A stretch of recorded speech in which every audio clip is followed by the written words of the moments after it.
Tara has held a special place in Irish history, with its striking passage tomb, imposing earthworks, and prehistoric burial mounds. Tara has always been regarded as the mythical royal capital of Ireland.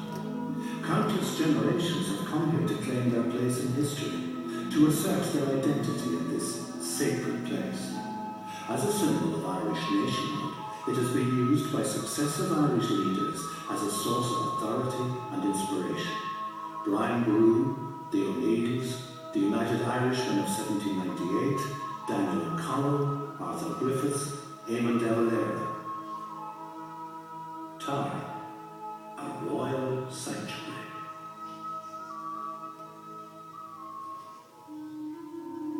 At the western edge of a landscape characterised by low, rounded hills, the Hill of Tara boasts surprisingly panoramic views, from the mountains of Mourne across the plains of Kildare to the Wicklow Mountains. This sense of elevation at Tara may explain why it was first chosen as a place of worship.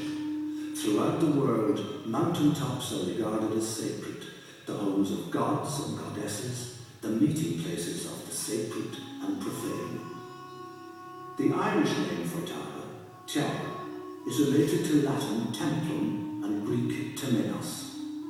They all mean a sanctuary, a sacred space set apart for special religious and political ceremonies.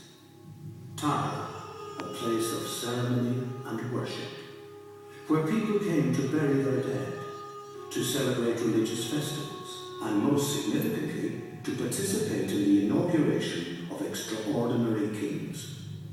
Tara, with the installation of an exceptional king, was blessed by illustrious ancestors whose graves covered the hill. Tara, where the goddesses of sovereignty and fertility, Maeve and Ethna, inaugurated the prosperous reign of a new king. For his people, the king of Tara was the king of the world, and Tara marked the physical centre of the world, its axis mundi.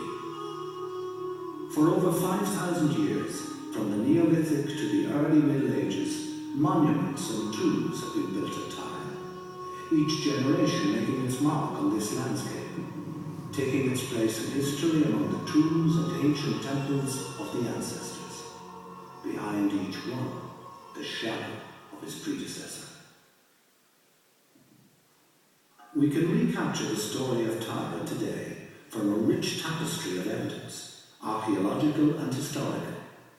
In the 1990s, the state-sponsored Discovery Programme embarked on an ambitious and thorough analysis of Tara's history and archaeology.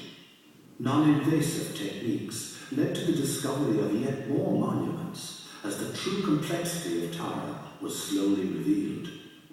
Fresh analysis of early documents has unravelled the exceptional nature of its kingship and the nature of the ceremonies that occurred here. Dhuan na Níl, the Mound of the Hostages, is one of the oldest visible monuments at Tara.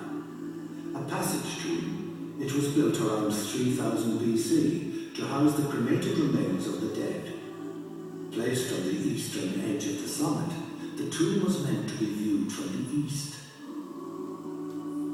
From here it breaks the horizon and appears larger than it really is.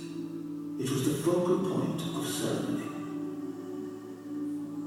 One of an alignment of small passage tombs stretching southwards from the River Boyne, it shares the same distinctive art style with the great tombs of the Boyne Valley. Excavated in the 1950s, Dhuan na Níl contained the largest number of burials of any Irish passage tomb.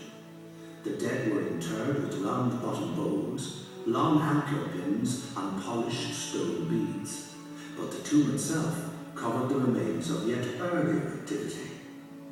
And the mound and chamber were once again used for burial about 1,000 years later, when people of the Bronze Age buried their dead in cinerary urns, cherished possessions cracked in the funeral pyre.